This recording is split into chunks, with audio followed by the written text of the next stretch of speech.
I need you guys to know about the absolutely abysmal excuse of a Human Rights Act that Dominic Raab wants to introduce.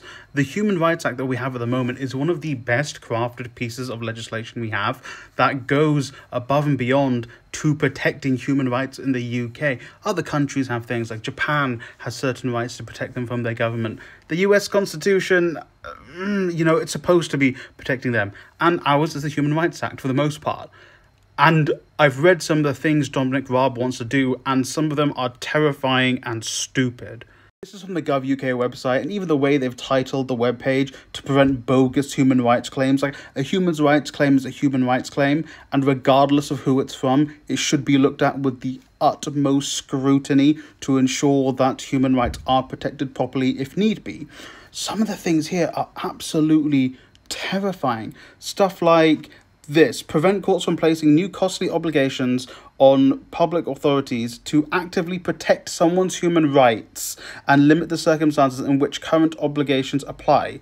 That's terrifying, because the example they give is gangs. So the police don't need to inform gangs of threats from other gangs, which already sounds sketchy as hell. But this doesn't limit it to gangs. This is anyone. So authorities don't need to actively protect someone's human rights when this bill comes through, which, I mean, the authorities are something else already. And then another one here: prevent human rights from being used as a way to bring claims on overseas military operations once alternative options are provided by upcoming legislation. What? We don't know what this upcoming legislation is. Will it ever get passed? And to this point, it's basically protecting the UK military from all things they do overseas. And I'll be honest, over the past few decades, our military, alongside the US military, has done some abysmal things in the world. It is terrifying.